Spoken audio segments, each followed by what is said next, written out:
गरीब किसान के जादुई बैंगन। गोपी बहुत ही गरीब था, मगर कहते हैं ना, ऊपर वाला जब किसी को गरीब बनाकर भेजता है तो उसके हाथों को किसी न किसी कला या ज्ञान से जरूर भरकर भेजता है। गोपी को भी किसानी का अच्छा ज्ञान था, इसीलिए वो खेतीबाड़ी करके अपने परिवार का पेट पाल रहा था। परिवार में उसकी पत्नी रूपा, 2 बच्चे चिंकी और गुड्डू और बूढ़ी माँ सुधा भी साथ रहा करती थी। अरे गुड्डू की माँ, जल्दी से खाना ले आओ, आज खेत में बैंगन के बीज की बुआई होनी है। तभी रूपा रसोई से बोलती है, अरे बस आ गई, 2 मिनट। इसके बाद रूपा प्याज और रोटी बांधकर गोपी को दे देती है और गोपी खेत पर आकर काम करने लगता है। गोपी के बगल वाला खेत चमन का था, जो गोपी की खेती को फलता देखकर अंदर ही अंदर खूब चिढ़ता था। सबसे पहले बीज बोने के लिए क्यारियां बना लेता हूँ। गोपी जल्दी जल्दी हाथ चलाकर खेत की बनाई हुई क्यारियों में बैंगन के बीज बो देता है। कुछ ही दिनों में गोपी की मेहनत रंग दिखाना शुरू कर देती है और बोए हुए बीजों से पौधे पनपने शुरू हो जाते हैं। ये देखकर गोपी की आंखें खुशियों से भर जाती है। बाकी दिनों के मुकाबले इस बार मेरे बैंगन की खेती खूब फलने वाली है।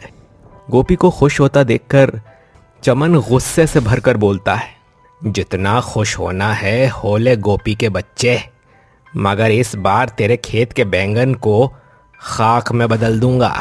जब बैंगन ही नहीं बचेंगे तब खेत में लगाई रकम भी डूब जाएगी। इस इरादे के साथ चमन उस रात गोपी के खेत में घुसकर बैंगन की सारी खेती खराब करने के लिए पौधे में बुरी खाद का छिड़काव कर देता है, जिसके असर से सुबह तक सारे बैंगन के पौधों में कीड़े लग जाते हैं। इतनी बड़ी बर्बादी देखकर गोपी हिम्मत हारकर बोलता है, हे भगवान, ये क्या हो गया? मेरे सारे बैंगन की फसल पर पानी फिर गया। इस बैंगन की खेती पर मेरे घर की जरूरत, देनदार के कर्ज और मेरे बच्चे का भविष्य भी जुड़ा हुआ था। अब मैं क्या करूं, कुछ समझ नहीं आ रहा। बैंगन की फसल को पूरी तरह बर्बाद होता देखकर गोपी खेत में बैठकर शाम ढलने तक फूट फूट कर रोता हुआ घर आता है। उसे देखकर उसके दोनों बच्चे उससे लिपट जाते हैं। पिताजी आ गए, पिताजी आ गए। अरे गोपी बचवा, क्या बात है, तेरा मुंह क्यों उतरा हुआ है? अम्मा, मैंने खेत में बैंगन की जो फसल बोई थी वो खराब हो गई है। अब मेरे पास एक खोटा सिक्का भी नहीं बचा। पिताजी, तो क्या इस साल भी हम दोनों भाई बहन को स्कूल में दाखिला नहीं मिलेगा? मुझे स्कूल जाना है। चुप हो जा चिंकी, अब हम गरीब हो गए हैं। तूने सुना नहीं? उस रात गोपी बिना खाना खाए आंख मूंद कर झूठ मूठ सोने का नाटक करता है। आधी रात सभी के सो जाने के बाद उसके आंसू से बिछौना भीग जाता है। अगले दिन गोपी फिर हिम्मत करके प्याज रोटी लेकर खेत पर आकर मेहनत करता है। देखते ही देखते दोपहर हो जाती है। वो एक पेड़ की छांव में बैठकर खाने की पोटली खोलता है कि एक गाय उसके पास आकर भूख से रंभाने लगती है। इन गौ माता को भूख लगी है, एक काम करता हूँ, अपने हिस्से का खाना इन्हें खिला देता हूँ। ये लो गौ माता, मेरे पास सिर्फ यही है। वो एक सुंदर देवी में बदल जाती है। हे देवी, आप कौन हैं? मैं वही धरा हूँ गोपी, जिसके भीतर तुम अनाज बोते और काटते हो। आज तुमने अपने हिस्से का खाना खिलाकर मुझको कर्जदार कर दिया है। ये लो। वो देवी हाथ बढ़ाकर गोपी को चमचमाते बैंगन के बीज देकर बोलती है, ये जादुई बैंगन के बीज है, इसे जमीन में बो देना। इससे तुम्हारे दिन फिर आएंगे गोपी, और तुम्हारे खेत में जादुई बैंगन उगाएंगे। ये कहकर देवी गायब हो जाती है। गोपी उन जादुई बैंगनों के बीजों को क्यारियों में बो देता है। अगले दिन जब गोपी दोबारा खेत पर आता है तो वो चौंक पड़ता है, क्योंकि कल उसने जो बैंगन के बीज बोए थे वो आज जादुई सोने के बैंगन के पेड़ बनकर खड़े थे। भला ये कैसे हो सकता है? मिट्टी के भीतर से सोने के बैंगन कैसे उपज सकते हैं? गोपी आगे बढ़कर झट से डाली से जैसे ही एक जादुई सोने का बैंगन तोड़ता है, वहां फिर से एक नया जादुई सोने का बैंगन उग जाता है, जिसे देखकर उस गरीब किसान की आंखें खुशी के आंसुओं से भर जाती है। ये तो सच में जादुई बैंगन ही है। वरना जिस बैंगन की खेती को उगने और बड़े होने में 2 से 2.5 महीने का समय लग जाता है, भला वो इतनी तेजी से तैयार कैसे होगा। फिर वो गरीब किसान उन सारे जादुई सोने के बैंगन को तोड़कर उन्हें एक बड़ी बोरी में कसकर घर ले आता है, जहां सोने के बैंगन देखकर सभी के होश उड़ जाते हैं।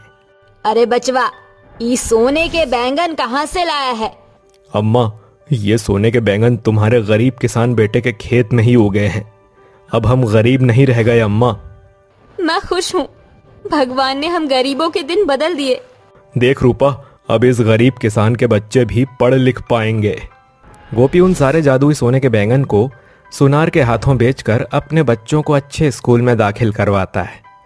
साथ ही उनके लिए खूब सारे कपड़े भी खरीद ले आता है। जादुई बैंगन को बेचकर मिले सारे पैसे खर्च हो गए। मुझे इस फूस की झोपड़ी को बदल देना चाहिए। राम जाने ये कब ढह जाए। इसी सोच के साथ गोपी एक बार फिर अपने खेत में बोई जादुई बैंगन के पास आकर बोलता है, मुझे थोड़े और जादुई सोने के बैंगन की जरूरत है। उसके इतना बोलते ही बैंगन के पेड़ों पर जादुई सोने के बैंगन के गुच्छे उगाते हैं, जिसे तोड़कर गोपी घर लौट आता है और जल्दी ही अपने परिवार के लिए एक सुंदर सा घर बनवाकर खुशी से रहने लगता है। अब तो कोई किसान भी गोपी के घर का दरवाजा खटखटाते हुए कहता है, गोपी कहाँ है भाई? क्या बात है हरीश भाई, इतनी सांझ ढले कैसे आना हुआ? अरे भाई देख, अब तो इस गांव का कुशल किसान बन गया है। मुझे कुछ पैसे उधार दे दे यार, ताकि मैं अपनी खुद की खेती की जमीन खरीद लूं। जमींदार और बटाईदार मुझ गरीब किसान को कोल्हू की तरह खटते हैं और पैसे भी पूरे नहीं देते। हरीश अपने साथ खेतों पर होने वाले आर्थिक शोषण को बताने लगता है। उसी बीच उसकी आंखों से आंसू छलक जाते हैं। मैं तुम्हारी मदद जरूर करूंगा, चलो आओ। गोपी हरीश को अपने खेत पर ले आता है, जहां जादुई सोने के बैंगन से लदे पेड़ जुगनू के जैसे ढलती शाम में टिमटिमा रहे थे। अरे गोपी भाई, ये कैसे जादुई बैंगन हैं? हम किसानों की उम्र ढल जाती है मिट्टी से सनकर, मगर आज उसी मिट्टी में गड़े पेड़ पर जादुई सोने के बैंगन देख रहा हूं। हरीश भाई, ये सारे जादुई सोने के बैंगन आप तोड़ लो और बीज निकाल लो, और निकाल लो खुद को गरीबी के दलदल से। हरीश सारे जादुई सोने के बैंगन तोड़कर गोपी का शुक्रिया अदा करके घर चला आता है। ऐसे ही गोपी अपने घर की चौखट पर आने वाले हर एक गरीब की मदद करता, मगर उसकी ये खुशी चमन को खल रही थी। और एक शाम जब गोपी खेत पर जा रहा होता है, तो चमन भी उसके पीछे पीछे चल देता है, जहां जादुई बैंगन का राज उसे पता चल जाता है। अच्छा, तो इस गरीब के दिन इन जादुई सोने के बैंगन से बदले हैं। आज रात ये सारे बैंगन मैं तोड़ लूंगा और इन्हें बेचकर माला माल हो जाऊंगा। फिर ये गोपी भी मेरे आगे पानी भरेगा। गोपी के चले जाने के बाद चमन उसके खेत में घुस जाता है, और जैसे ही जादुई सोने के बैंगन को तोड़ने के लिए वो हाथ बढ़ाता है, सारे जादुई बैंगन खुद ब खुद गायब हो जाते हैं। तभी गोपी, जो कि पेड़ के पीछे छिपकर ये सब देख रहा था, कहता है, क्या हुआ चमन भाई, जादुई बैंगन हाथ नहीं आए? जादुई बैंगन सिर्फ जरूरतमंदों के लिए है, तुम जैसे लालची लोगों के लिए नहीं। चोरी पकड़े जाने पर चमन शर्म से पानी पानी हो जाता है और वहीं गोपी घर चला आता है। आज भी गोपी का खेत उस जादुई बैंगन से भरा पूरा भरा है, मगर जब भी कोई बुरे लालच के साथ उसे तोड़ने की कोशिश करता है तो वो गायब हो जाते हैं। वहीं गोपी आज भी उन जादुई बैंगन को गरीब बेसहारा लोगों को देकर उनकी मदद करता है।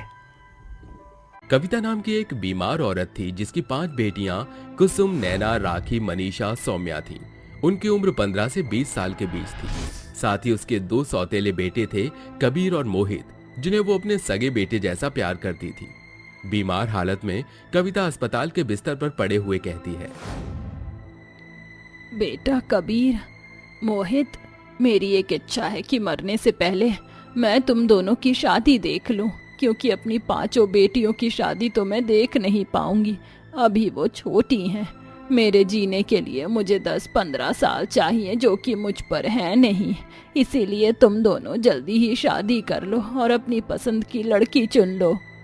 नहीं नहीं प्लीज माँ, ऐसा मत कहिए, आप हमें छोड़कर कहीं नहीं जाएंगी। हाँ माँ, हम आपके बिना नहीं रह सकते। क्या तुम मेरी इच्छा पूरी नहीं कर सकते। जाओ, मैं तुमसे बात ही नहीं करती। अरे नहीं नहीं माँ, ऐसा कुछ नहीं है, हमें थोड़ा वक्त दीजिए, अगले हफ्ते ही हम दोनों भाई शादी कर लेंगे। सच? ये तो बहुत अच्छी बात है।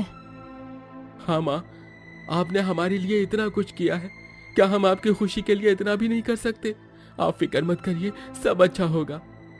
बच्चों के ये शब्द सुनकर वो अपने दोनों हाथ अपने सौतेले बेटों के सिर पर रख देती है। कुछ ही दिन में दोनों भाई अपनी पसंद की लड़की चुनकर शादी कर लेते हैं। तभी सास अपनी दोनों बहू का घर में गृह प्रवेश करती है और कहती है, आज मैं बहुत खुश हूँ, मेरे मन की मुराद पूरी हो गई। मैंने अपनी दोनों बहुओं की शक्ल देख ली। अरे कुसुम, नैना, राखी, मनीषा, सौम्या बेटा, तुम्हारी भाभी आई हैं। दरवाजा रोक लो, पैसे मिलेंगे तुम्हें अपने भाई से। अरे वाह, हमें तो पैसे मिलेंगे, चलो चलो। भैया, आप अंदर नहीं आ सकते, और भाभी आप भी चलिए चलिए, निकालिए, वरना हम आपको जाने नहीं देंगे। हम अंदर तो जाकर रहेंगे, तुम्हें डांट लगाकर भी, और वैसे भी तुम हो ही इतनी छोटी छोटी। पर तुम्हारी खुशी के लिए ये लो पैसे, उसे अपने लिए कुछ भी ले आना तुम पांचों। शुक्रिया भैया, आप बहुत अच्छी भाभी लेकर आए हो, दोनों भाभी बहुत अच्छी हैं। देखो तो कैसे मक्खन लगा रही हैं पैसा देने के बाद।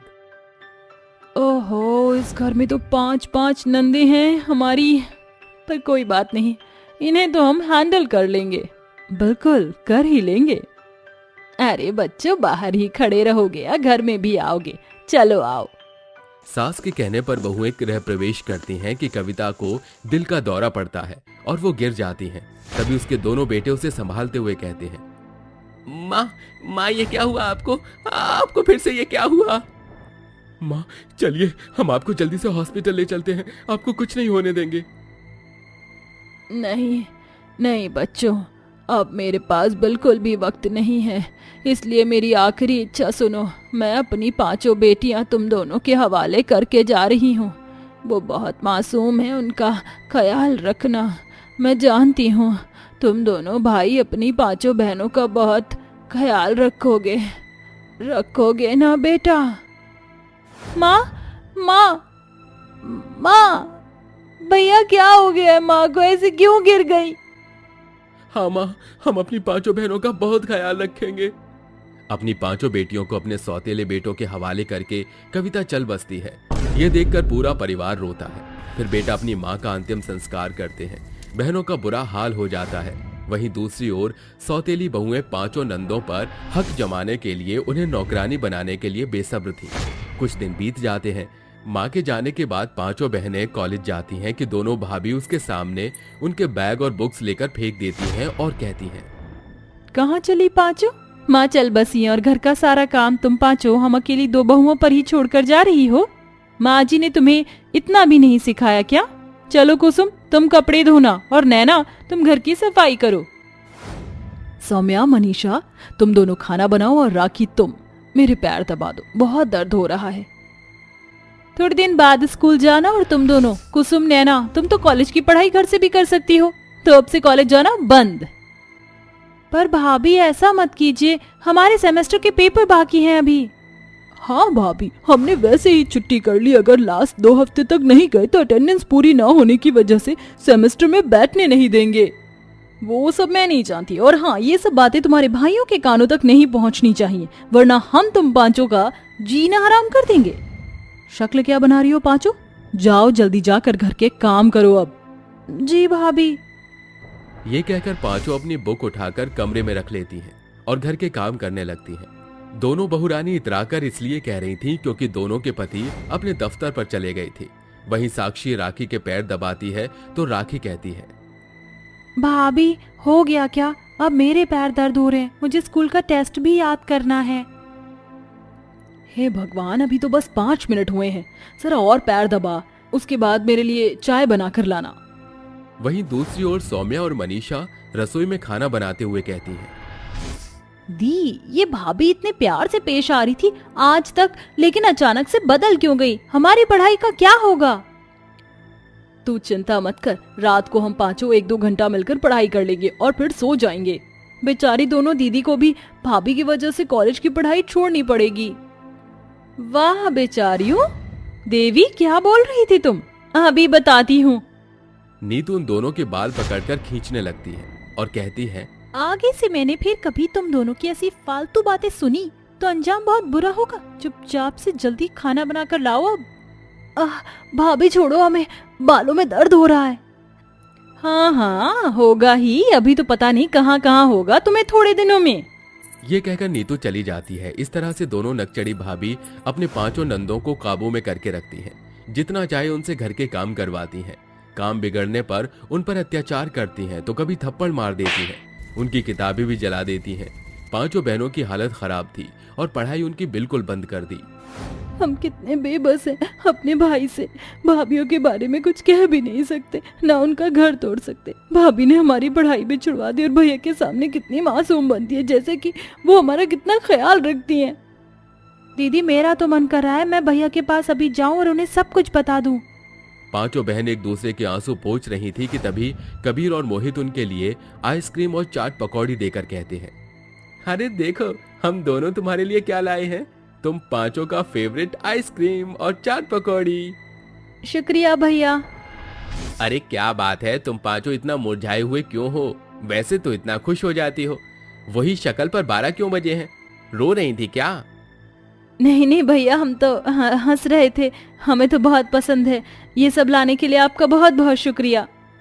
भैया आप फिक्र मत कीजिए, हम खा लेंगे। आप आराम करो, जाओ जाओ अपने कमरे में जाओ। अरे पर क्या जरूरत है? उसके दोनों भाई बहुत कहते हैं पर बहनें उसे अपने कमरे से बाहर कर देती हैं, जो कि ये बात दोनों भाइयों को अजीब लगती है। फिर उनकी नजर जली हुई किताबों पर जाती है तो मोहित कहता है, भैया मुझे तो कुछ गड़बड़ लग रही है, देखो उनकी किताबें भी जली हुई हैं। हाँ, और पांचों खुश भी नहीं थी। इतना अजीब बर्ताव तो उन्होंने कभी भी नहीं किया, हमें पता लगाना होगा। दोनों भाई अपनी पत्नियों से पांचों बहनों के बारे में पूछते हैं, जिससे उन्हें गुस्सा आ जाता है और वो मासूम बनकर उन्हें बेवकूफ बनाती हैं। अगले दिन दोनों ऑफिस जाने का नाटक करते हैं और घर पर चुपके से निगरानी रखते हैं। उनके जाते ही दोनों भाभी गुस्से से उन पांचों को लाइन में खड़ा करके डंडे से मारती हैं। बताओ किसका मुंह खुला अपने भाई के सामने? मना किया था ना तुम्हें, कुछ भी मत बोलना, फिर भी लगता है और डंडे बरसाने पड़ेंगे तुम पर। तभी दोनों भाभियां पांचों को बहुत मारती हैं, जिससे वो रोने लगती हैं। भैया देखो हमारी बीवी किस तरह हमारी प्यारी बहनों को मार रही है। माँ ने हमसे आखिरी वचन लिया था, लेकिन हम नाकाम हो गए, अपनी बहन का ख्याल नहीं रख पाए। चलिए उन्हें सबक सिखाते हैं। तभी दोनों उनके हाथ से डंडा लेकर उन्हें पीटने लगते हैं और कहते हैं, तुम्हारी हिम्मत कैसे हुई हमारी बहनों के साथ हमारे पीठ पीछे ये सब करने की, और उनकी किताबें भी जला दी। अब तुम्हें नहीं छोड़ूंगा। ऐसी बीवियों की हमें कोई जरूरत नहीं है, निकल जाओ हमारे घर से।